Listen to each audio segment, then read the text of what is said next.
Hello friends, welcome back to my YouTube channel elite nursing classes centre of excellence. So guys, आज हम start कर रहे हैं next chapter, that is postpartum complication. So postpartum complication में हमारा first question है, question number 258। The nurse is monitoring a client in the immediate postpartum period for sign of haemorrhage, which sign if noted would be an early sign of excessive blood loss. So question है कि nurse monitor कर रही है client को immediately after the delivery, right. Immediate postpartum period क्या हुआ? Immediate after the delivery for the sign of haemorrhage. किस चीज़ के लिए असेस कर रहे हो आप? साइन ऑफ हेमरेज की क्या क्या साइन है, हेमरेज के क्या साइन होते हैं। सो कौन से साइन अगर आप नोट करते हो वो अर्ली साइन होंगे for excessive blood loss, right. So question में पूछा गया है कि एक्सेसिव ब्लड लॉस के क्या अर्ली साइन होते हैं, राइट। सो फर्स्ट ऑप्शन है a temperature 104 degree Fahrenheit. So slightly अगर टेम्परेचर इंक्रीज हो रहा है, that is normal after the delivery, right. So ये क्या है? डिलीवरी के बाद ये नॉर्मल होता है। सो पहले मैं आपको एक बात बता दूं कि पोस्टपार्टम में जब फोर्थ स्टेज होती है, असेसमेंट स्टेज, उसमें क्या होता है कि हमने एवरी 15 मिनट हमने पेशेंट के वाइटल साइन चेक करते रहना है, राइट। उसमें इन्फेक्शन का हम देख सकते हैं कि लाइक अगर टेम्परेचर इंक्रीज़ हो रहा है, पल्स रेट इंक्रीज़ हो रही है, डिक्रीज़ हो रही है, ब्लड प्रेशर इंक्रीज़ हो रहा है, डिक्रीज़ हो रहा है, राइट। सो स्लाइटली अगर टेम्परेचर इंक्रीज़ हो रहा है तो वो नॉर्मल है, right. Blood pressure slightly decrease होता है इसमें, राइट। तो वो भी ब्लड प्रेशर की अगर हम बात करें तो ब्लड प्रेशर स्लाइटली डिक्रीज़ होता है after the delivery. And respiration rate भी इंक्रीज़ होता है, स्लाइटली इंक्रीज़ होता है after delivery, right. And pulse rate की अगर हम बात करें, सो पल्स रेट भी स्लाइट इंक्रीज़ होता है, बट बहुत ज़्यादा नहीं, मीन्स स्लाइट सा इंक्रीज़ होता है, राइट। सो सेकेंड ऑप्शन है हमारा increase in pulse rate from 88 to 102 beat per minute. So 100 beat to beat means ये ज़्यादा इंक्रीज़ हुआ है, राइट। 88 नॉर्मल है, 88 से सीधा कितना हो गया? 102 बीट पर मिनट हो गया है। तो ये क्या बता रहा है? ये हमें बता रहा है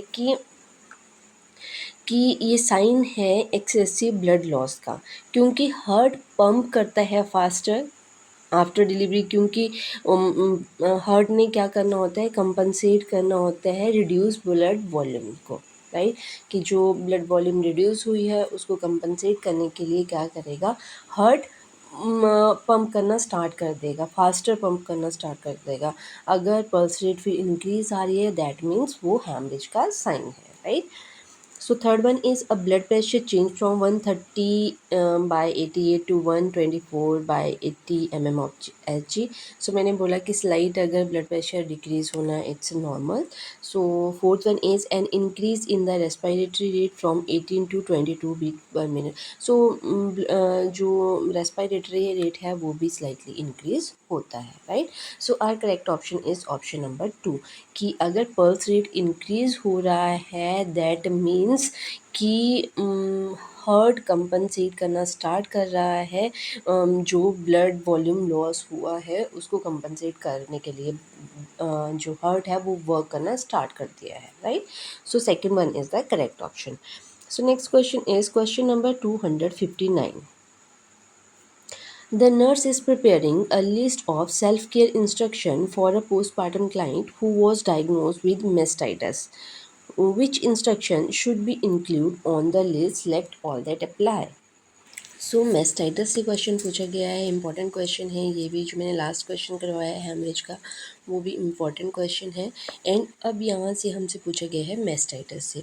so what is mastitis? Mastitis is an infection of lactating breast, right. ये तो आपको पता होगा मेस्टाइटिस क्या है? Infection of lactating breast, right. सो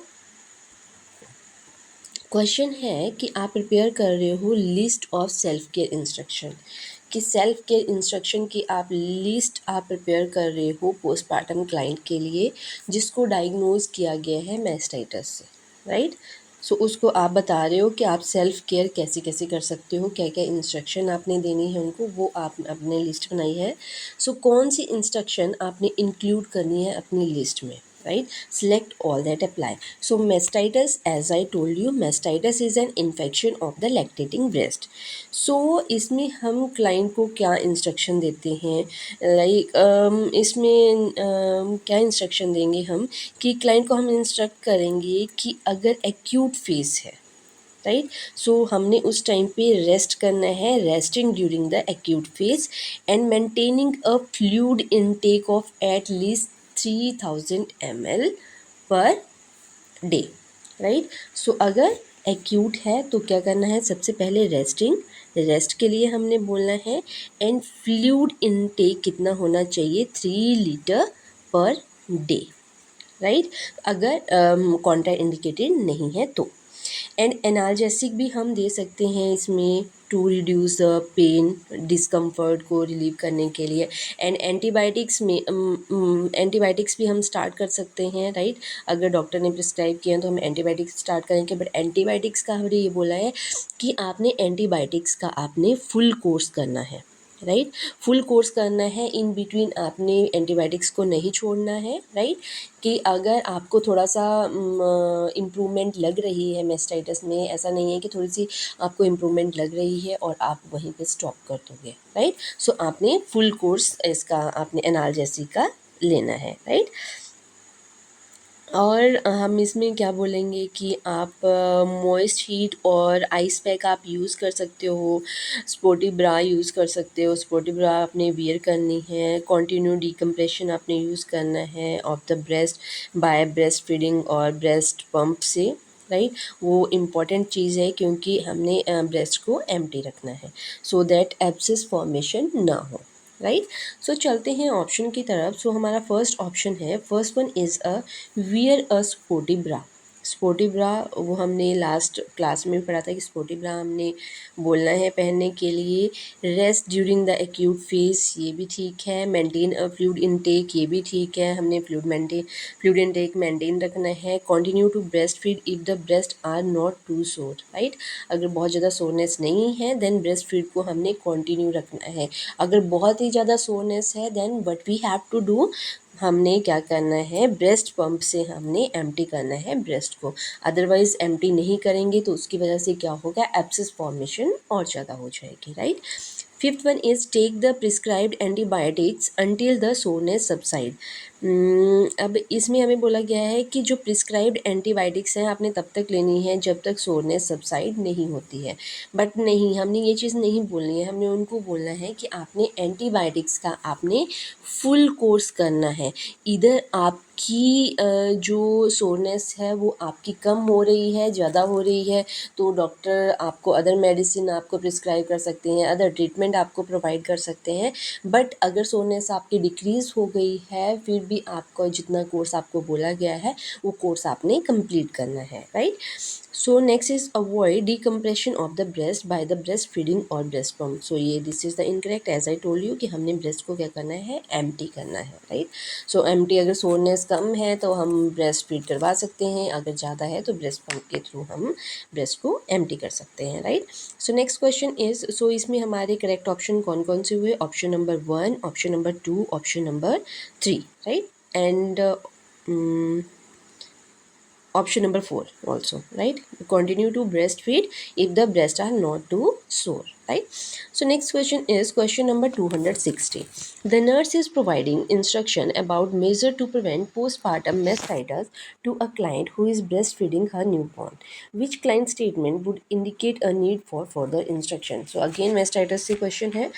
सो क्या क्वेश्चन है कि आप इंस्ट्रक्शन प्रोवाइड कर रहे हो क्लाइंट को, पोस्टपार्टम क्लाइंट को, कि कैसे आप प्रिवेंट कर सकते हो मेस्टाइटिस को आफ्टर डिलीवरी इन पोस्टपार्टम पीरियड। जो ब्रेस्ट फीड बेबी को करवा रही है उन फीमेल्स को हम एजुकेशन दे रहे हैं। सो कौन सी स्टेटमेंट अगर क्लाइंट हमें दे रहा है जो इंडिकेट कर रही है कि उसको क्लाइंट को वो चीज़ समझ नहीं आई है और उसको हमें फिर से टीचिंग देने की ज़रूरत है, right. So first one is I should breast feed every 2 to 3 hour. अब यहाँ पे हमसे पूछा गया है कि आप, यहाँ पे हमें बोला गया है कि अगर वो ये स्टेटमेंट दे रही है कि मुझे ब्रेस्ट फीड करवाना पड़ेगा 2 से 3 घंटे के बाद, सो ये भी करेक्ट है। Second one is I should change the breast pad frequently, ये भी ठीक है। Third one is I should wash my hand well before breast feeding, ये भी ठीक है इन्फेक्शन से प्रिवेंट करने के लिए। And fourth one, I should wash my nipple daily with the soap and water.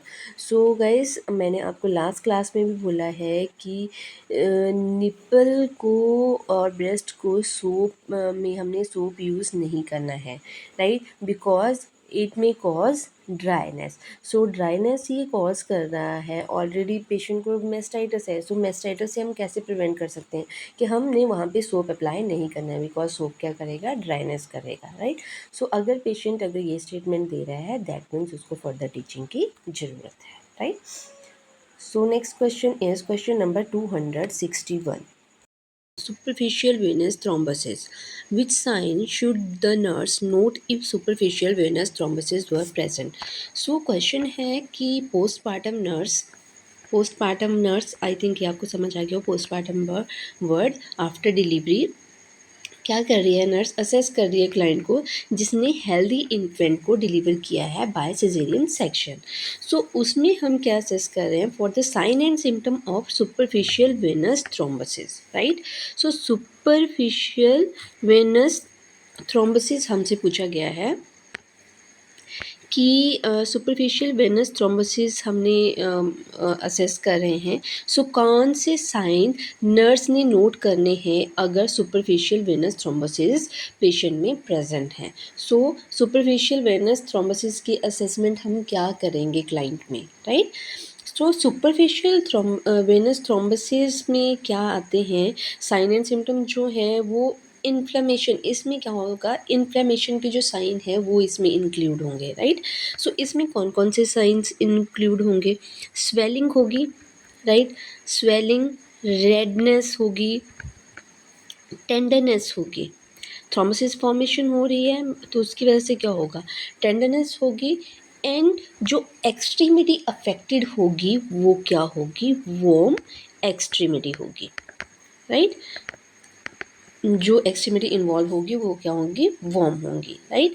सो अगर यहाँ पे टेंडरनेस हो रही है तो जब हम ऑब्जर्व करेंगे, जब हम असेस करेंगे तो हमें हार्डनेस फील होगी, राइट। जब हम पैल्पेट करेंगे तो एनलार्ज हार्ड, मतलब हम वेन पैल्पेट करेंगे, राइट। सो ये आते हैं हमारी assessment of superficial venous thrombosis, right. अगर हम सुपरफिशियल वेनस थ्रोम्बोसिस को असेस कर रहे हैं क्लाइंट में तो हम ये सिम्टम उनमें देख सकते हैं।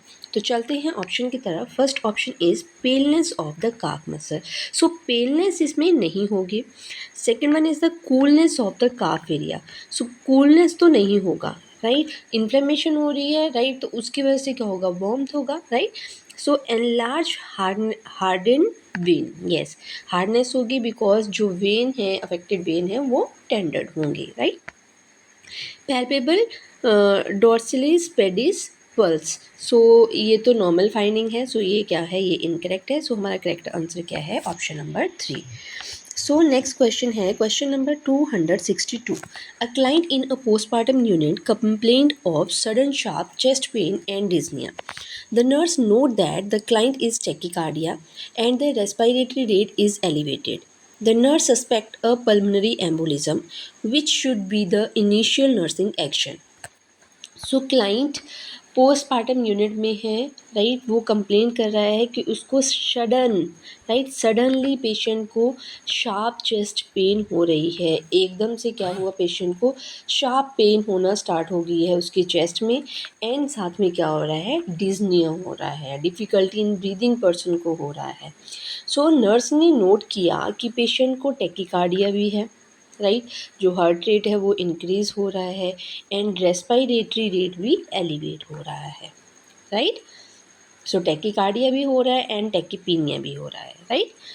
सो नर्स ने सस्पेक्ट किया कि ये किसके सिम्टम है, ये पल्मोनरी एम्बोलिज्म के सिम्टम है। So which should be the initial nursing action. So उस टाइम पे आपका इनिशियल नर्सिंग एक्शन क्या होना चाहिए। सो पल्मोनरी एम्बोलिज्म में सबसे पहला हमारा क्या काम होगा, क्योंकि इसमें हमने हाइपॉक्सिया से पेशेंट को रोकना है, ऑक्सीजन उसको प्रॉपर होनी चाहिए, तभी हम हाइपॉक्सिया से प्रिवेंट कर सकते हैं, राइट। सो हाइपॉक्सिया के लिए हमने क्या करना है, पेशेंट को ऑक्सीजन प्रोवाइड करनी है, राइट। सो हमने एडमिनिस्टर करनी है पेशेंट को oxygen 8 to 10 litre per minute, right. 8 to 10 litre per minute हमने ऑक्सीजन एडमिनिस्टर करनी है by face mask, right, so that we can prevent from hypoxia, right. So main हमारा मोटिव इसका क्या होगा, सबसे पहले हमने हाइपॉक्सिया को कम करना है। और जो पोजीशन है हमने पेशेंट को पोजीशन मीन्स पेशेंट का बेड स्लाइटली एलिवेट करना है, राइट, क्योंकि पेशेंट को क्या हो रहा है, साथ में डिस्निया हो रहा है, राइट। सो डिस्नियस के प्रिवेंशन के लिए हम क्या करेंगे, स्लाइटली एलिवेट करेंगे पेशेंट के बेड को, राइट। सो चलते हैं ऑप्शन की तरफ। सो फर्स्ट ऑप्शन है इनिशिएट इंट्रावेनस लाइन। सो इंटरवेनस लाइन भी हम इनिशिएट करेंगे, बट हमसे क्वेश्चन में क्या पूछा गया है, इनिशियल नर्सिंग एक्शन, इनिशियली हम क्या करेंगे, right. Assess the client blood pressure भी हम मॉनिटर करेंगे, वाइटल साइन हम मॉनिटर करेंगे, right. And next is prepare to administer morphine sulphate. So morphine sulphate भी हम दे सकते हैं इसमें पेशेंट को। नेक्स्ट क्या है, administer oxygen 8 to 10 litre per minute bye face mask. तो हमसे इन फोर्स ऑप्शन के अकॉर्डिंग हमारी प्रायोरिटी इनमें कौन सी होगी, हमारी प्रायोरिटी होगी option number 4, administer oxygen 8 to 10 litre per minute bye face mask, right. And इसके बाद हम अदर स्टेप्स लेंगे, लाइक कि हम मॉर्फिन सल्फेट एडमिनिस्टर करेंगे, ब्लड प्रेशर चेक करेंगे, आईवी लाइन हम इनिशिएट करेंगे, तो उसके बाद की ये हमारे स्टेप हैं जो हम ये करेंगे, राइट। सो गाइज आज की क्लास में इतना ही, नेक्स्ट क्लास में करेंगे हम रिमेनिंग क्वेश्चंस, तब तक के लिए बाय बाय।